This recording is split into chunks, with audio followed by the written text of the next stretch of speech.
finding is that the military, on one hand, is well aware of the bio effects of these kinds of radiations, pulse radiations of low frequencies, and yet on this project they deny any problem with biological life. Another problem is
Once again, this is DJ Rochelle. Thanks for tuning in to Live Fridays here with Coastlands. And thanks for everyone who's been checking that out on PSU.TV/live. The video looks amazing. Stay tuned. They'll be chatting with me here in just a moment. But first, we're going to thank the people that helped make this station possible and mention a few other cool stuff going on.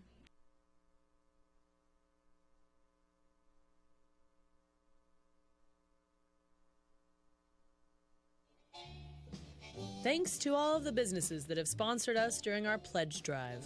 Danner Boots, Kind Bars, Cafe Yum, Porque No, Doug Fur, Kelly's Olympian, Bike Hub, Music Millennium, Bellagio's Pizza, and Ground Control.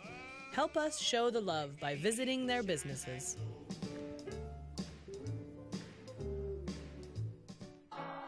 KPSU is brought to you in part by the PSU Bike Hub. A Bike Hub membership is only available to PSU students and faculty, where you get access to their tools and equipment, and they'll help you work on your bike. Of course, they also offer numerous free workshops and clinics. They sell bike accessories, they offer lock removal, secure bike parking permits, bike loans, and of course, professional service and repair. Bicycle, bicycle, I want to ride my bicycle. Serving up guitar goodies since 1996. It's the Guitar Shop on KPSU Radio.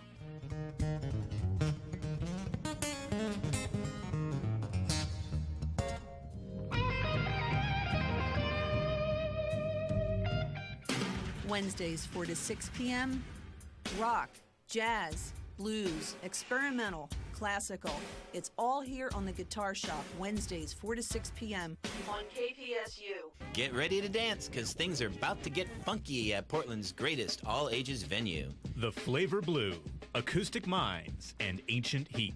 3 diverse, dance-oriented acts are about to get Parkway North shaken on Saturday night, April 25th at 7 p.m. Admission is absolutely free.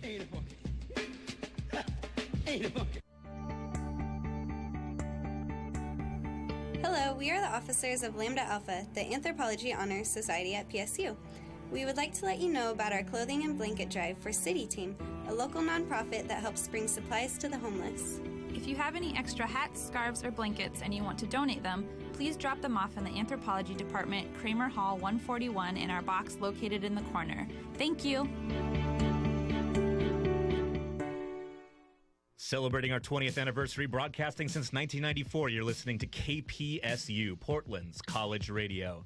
April is KPSU's Pledge Drive month, and we are raising funds and awareness primarily through an insane collection of events. Literally 30 shows in 30 days. For tickets and more information, please visit KPSU on Facebook and click on our events list. Many of our events are only $5, and some are even free and all ages. The ticket proceeds from going to see a show help support KPSU and our drive to expand our coverage, amplify the voices of students in the Portland community, and foster the growth of Portland's independent music scenes in every possible genre. Even simply clicking on the like button on our Facebook page helps show both the local music industry and Portland State University that you value the work we do. This hour of music on KPSU is sponsored in part by Lagunitas Brewing Company. You can find out all about their unique brews and other brewery happenings online at lagunitas.com. That's LAGUNITAS.com. Glad to support KPSU Radio, Lagunitas Brewing Company, keeping the pub in public broadcasting. The views and opinions expressed in the following program do not necessarily represent KPSU, Portland State University, or any of our participating affiliates. Listener discretion is advised. And once again, this is DJ Rochelle here on KPSU, Portland's college radio station, and ready to chat with me live now is the band Coastlands. Hello, guys. Hey. How's it going? Hey. So thank you guys, first of all, for being here and, making the trip down and all the craziness we had in the lobby. Yeah, it's been a pretty good time.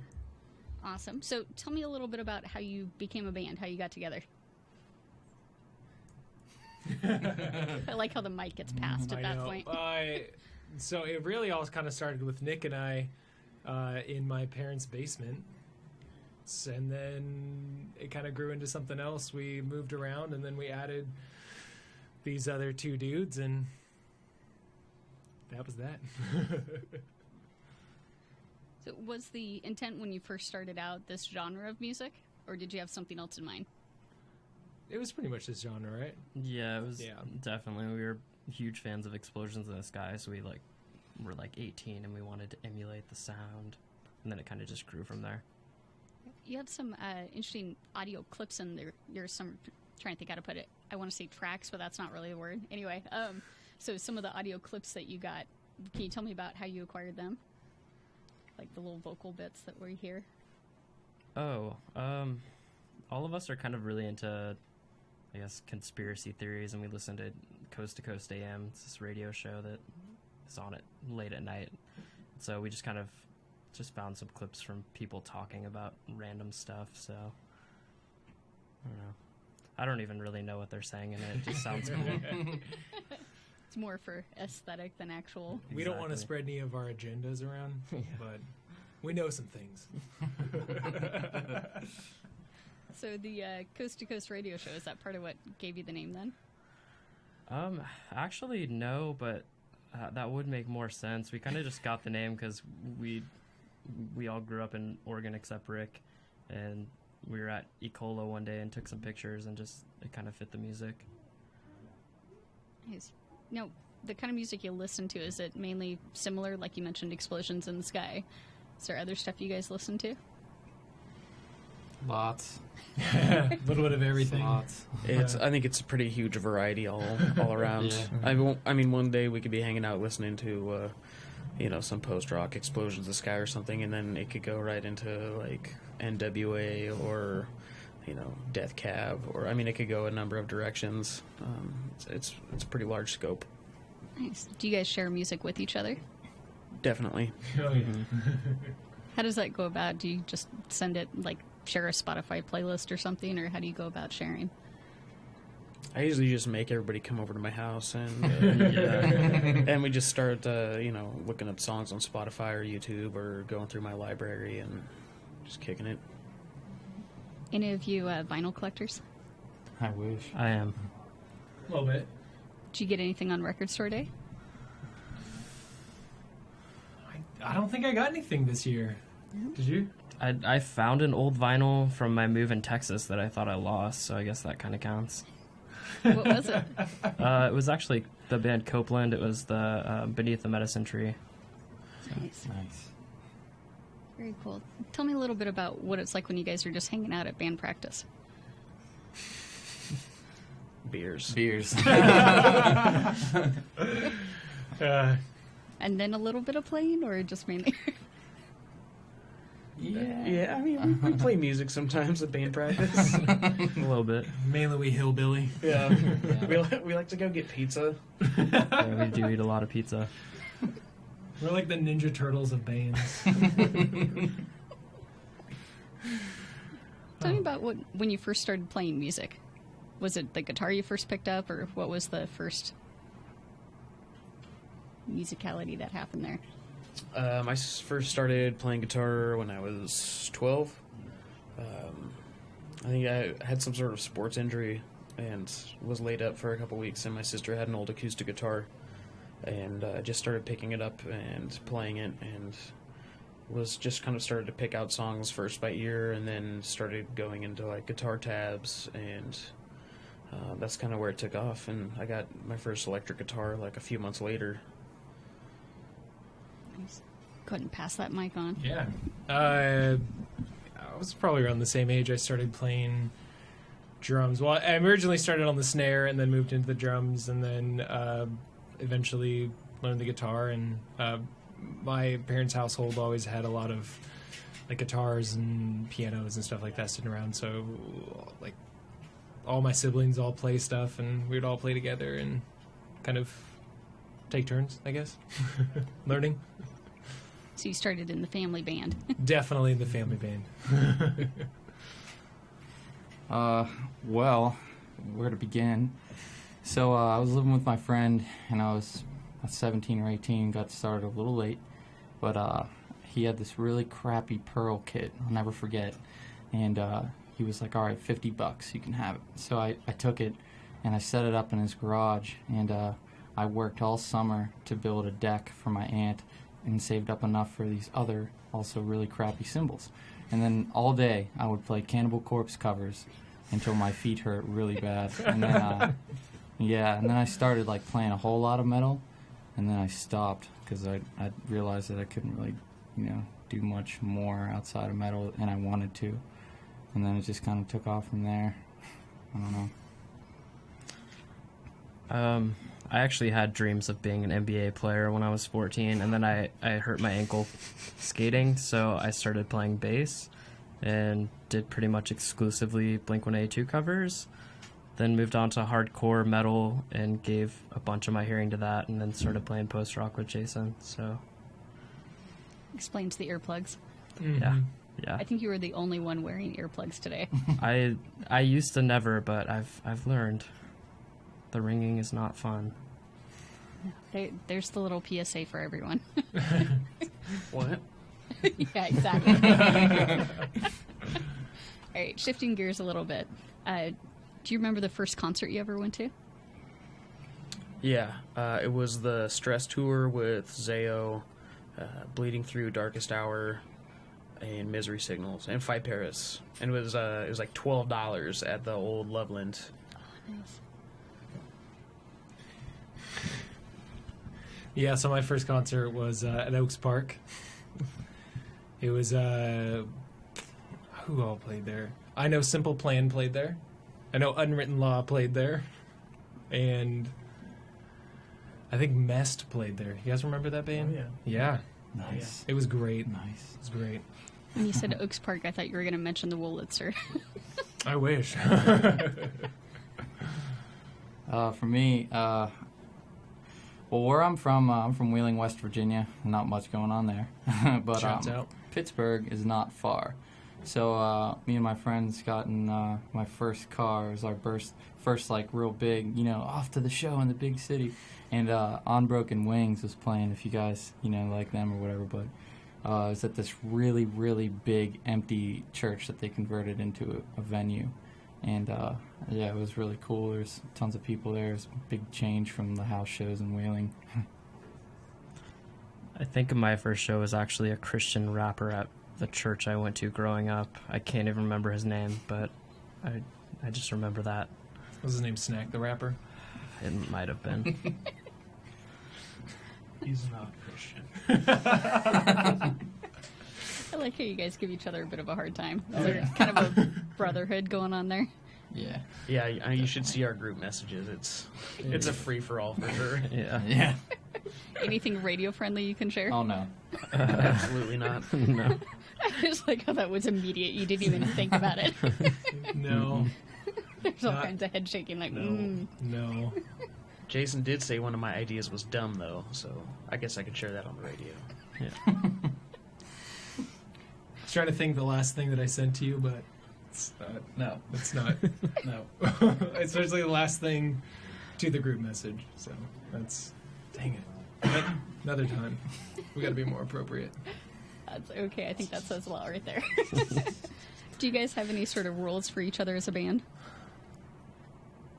Not really. We never we never get into it or anything. Like we're all just we just like to laugh and have a good time and no negative energy around or anything like that. Just keep it tight, As musicians, is there anything in particular you really aspire to or work towards? Like anything, like maybe technicality or fame in rock and roll or anything along those lines that you're really striving towards? I'm still trying to get the hang of flamenco. It's been a tough one. Flamenco dancing? Yeah. Yeah. Yeah. I mean, I think it's definitely a long-term dream or goal, but at this point we're all just kind of like regular guys, student, regular jobs, just kind of making music and seeing where it goes from Portland. Yeah. Just going with the flow on it. Yeah. I gotta finish up here at PSU first, so. So if any of your professors are listening. Yeah. Any little shout out speaking of? Dana and Long Hallways for doing a killer job on the show we played last week. Mm-hmm. You did an awesome job, and your hard work paid off. I was expecting a yo mom joke in there for some reason. There was like an exchange of looks. None of those. Well, speaking of shows, what do you guys have coming up next? White Eagle. Yeah, May 16th. Where can people find your music? A lot of places. I'm going to try and do this without messing up here. Coastlands.bandcamp.com. You can purchase hard copies. You can stream the album in its entirety. You can buy digital copies. You can get hard copies of our album at Green Noise Records on Foster, iTunes, Amazon. It's on Spotify, Beats, a bunch of other internet radio, Pandora-like things. At our show. Yeah, you can. Yeah, you can get it at our show. Preferred method. Yeah. Yeah. Where's the best place to go to find out about upcoming shows? I would say Instagram or Facebook. Mm-hmm. Instagram probably is the go-to. I at least like it a lot more because it's simple. Yeah. Yeah. We upload flyers all the time on there. Yeah. And you'll know if we have a show because we upload lots of flyers. Yeah, your feed will be blown up. Nice. And then the Facebook page, if they go to try and search for you, what do they search for? Coastlands. That keeps it simple. Yep. Yeah. Yep. I think the direct link is facebook.com/coastlandsmusic. Also, I changed that from Coastlands PDX, so you guys know. And no, it's not. and Instagram is at Coastlands Music. Okay, now that we got the important business down, do you guys have any guilty pleasure music? Oh. Yes. All of it. You know, like the kind of stuff you would belt out in the shower. I was waiting for someone to point and go, Evanescence. Yep. Boys to Men. Jason and his wife actually got me into Taylor Swift a few years ago, so that's a thing now. That's not a guilty pleasure. That's a true passion. Sorry. So. I like how you blame him for it, too. I mean, we were in Texas on like a trip somewhere, and they made me listen to the CD over and over. We made him. He was like, "Oh, this is really, really good. We should listen. Oh, can I burn this?" Yeah, that. Yeah, probably that. Oh man. Well, where do you begin? You know, this is difficult and somewhat embarrassing, but sometimes I will just go ahead and throw on some Hank Williams. Oh, that's not embarrassing. Well, you know. You're bad at this. I was listening to Hank Williams, like, sometimes... No, but in all Hank Williams seriousness, Beyonce, I will. Just because her beats are so dope. Yeah. If you like it, put a ring on it. I will. Yeah. I will do that. I could totally hear you singing Hank Williams. Is that like your karaoke go-to as well? Oh, yeah. Oh, yeah. Do you guys ever go karaokeing together? Probably should tonight. Not yet. Yeah, it's probably on our Make it to-do happen. list. Yeah. The night is still young. Early. Yeah. When you're not working on band-related stuff, what are you guys doing? School, pretty much. I drive a semi-truck. I like to bake bread. I have a side music project. Go ahead and plug it. Here's Plug your chance. Not appropriate. That's the name of it? No, I just can't say it on the radio. Oh, I gotcha. They, like Starfracker, one of those. Worse. I see. Is there links up on like your Facebook and Instagram where people can find it? There are, but I can't talk about it. So this is the kind of thing not safe for children to view on the Instagram? No. Very uncomfortable. Good times. Oh, crazy, crazy. Tell me a little bit about what first got you into music, not just playing it, but just listening. Do you remember like the first album you ever purchased? I used to be, like even in like 5th grade, I was really into Coldplay because when I was really young and I was kind of trying to find out, you know, what kind of music I really liked, I always shifted more toward the beautiful, more melodic, spacey music, and Coldplay just kind of, you know, shouted out. And then Deftones, a lot of Deftones when I was younger. Glassjaw, used to have all their albums, but now we just torrent them all. Just kidding. Yeah, it's the musician way. What can you say? I think the first record that I ever bought was the only record that Hanson ever put out, and I was like, yes. I don't know. I was like, Something along the lines 12 of or something. Bop. Yeah, exactly. Yeah, that's the one. But I did at one point have the Big Willie style cassette. Yes. So good. Yeah. Yeah. From Will Smith. Oh, Yeah. shout out to Will Smith. Yeah. Yeah. I think one of my first records was, or tapes. It was it was Third Eye Blind. Still, hands down, one of the greatest ever recorded was their first record. Semi-Trunk Kind of Life. Losing a Whole Year. Come on, guys. No.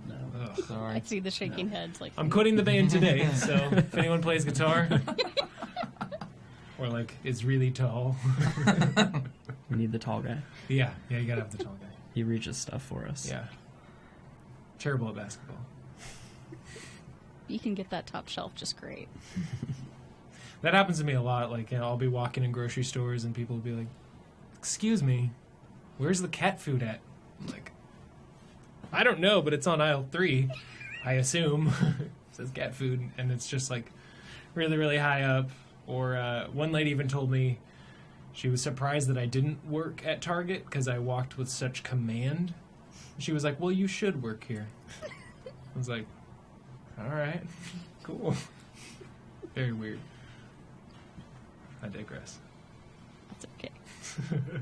Oh, wait, the album thing? I think the first CD I actually bought was probably Big Willie Style by Will Smith, or it was an Usher cassette tape, but I can't remember which one it was.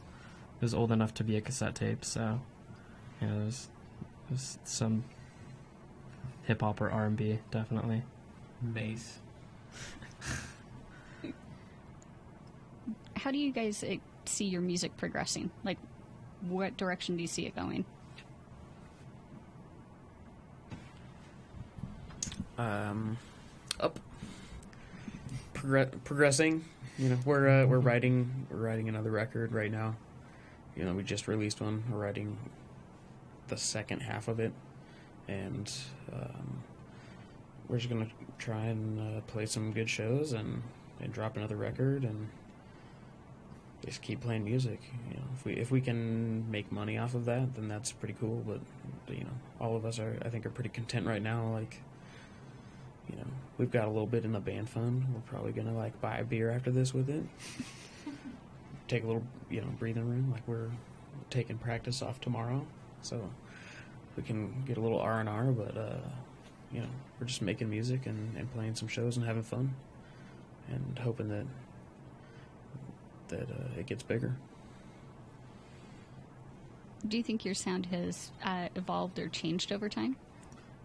Oh, definitely. I was actually listening to the first EP that me and Jason recorded in 2009, and it's, yeah, I mean, even as far as mastering and sound, it bounds different. I won't say better because it has its own charm to it, I guess, but it's a little painful for me to listen to sometimes. I'm just like, When you're listening to your older music, what sort of things do you pick out? Is there just certain types of sounds you're looking for? Yeah, I definitely didn't really know how to use my reverb and delay very well back then. So I noticed the effects stuff a lot. It's just, I'm like, but I should have fixed the tone on that. But at the time, it was like, this sounds amazing. We're just like explosions. Man, whenever I listen to it, I always picture my duplex in Texas, where we finished the other half of the record. Just that disgusting, worst duplex ever on 313 Wainwright. The Shout worst. It's like only one duplex there. It's the worst. But I remember it just like he was down. I don't know if he was living in Austin at the time, but came up and we were just recording, and it was just kind of like, it was just like a really good environment for that little amount of time. I mean, we would go on walks, we would just, you know, stay up late, record, just doing stuff. And like at that moment in time, like I just have very vivid pictures whenever I listen to it. And like I'm started to hear less of the mistakes. Now it's like, oh, that was a really good time. Like, I don't know. Yeah, the nostalgia on that's really awesome. I mean, because half of it was recorded while I was on this road trip and Jason was living in Texas. And part of it I literally recorded out of the back of my car through my computer. So, I don't know, I get like random memories of being on the road or being in Texas at that apartment. Have you guys taken any fun road trips together? Like touring?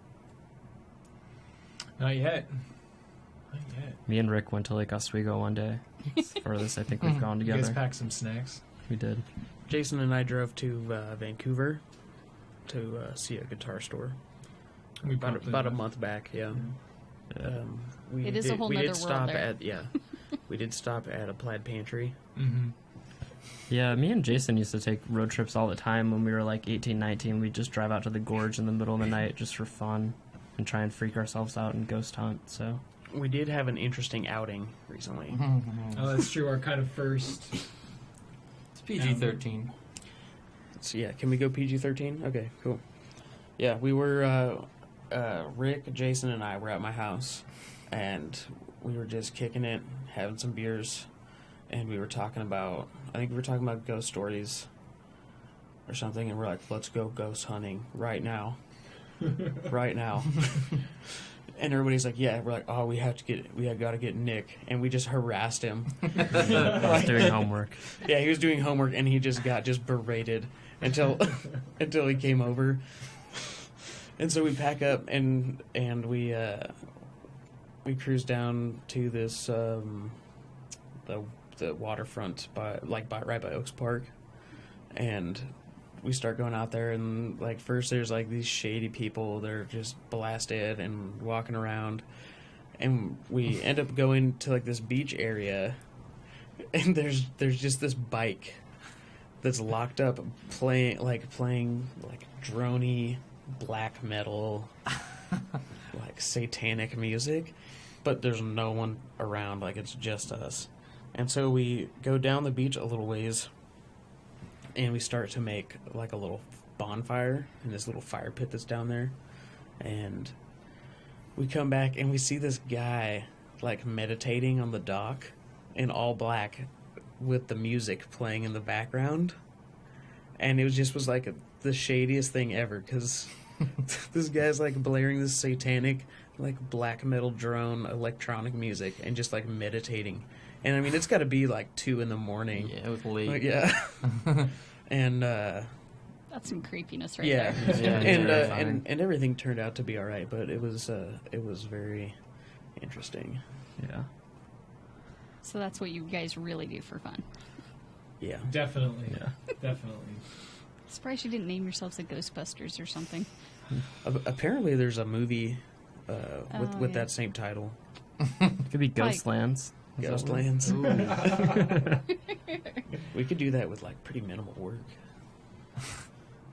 No one would even know. Just change the C to a G. It's like G-O-A-S-T. Coming soon. Yeah.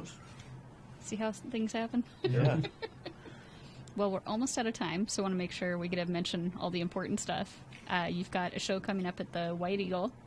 What day is that again? That's May 16th, and that's a Saturday. $7.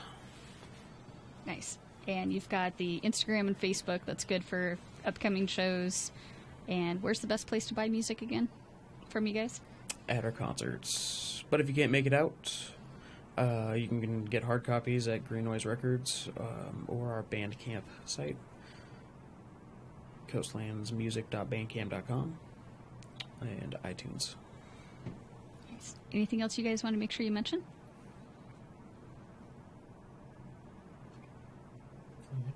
We're good. Yeah. There was like this pause where they looked at each other. Go like, Vikings. Yes, no. Well, thank you guys so much for being here. Really appreciate it. Before you take off, can I get you to do a quick station ID? This is Coastlands, and you're listening to KPSU. This is Coastlands, and you're listening to KPSU. Thanks, guys. Thank you. Once again, I got to remind you that you're tuned in to KPSU, Portland's college radio station, which is available at kpsu.org, the TuneIn app for Apple products, or in the Google Play Store. You can also check us out on the website, of course, kpsu.org. And thank you to psu.tv/live link. That's courtesy of PSU Television for sponsoring the video stream today. Appreciate all you guys do. And thank you guys for listening.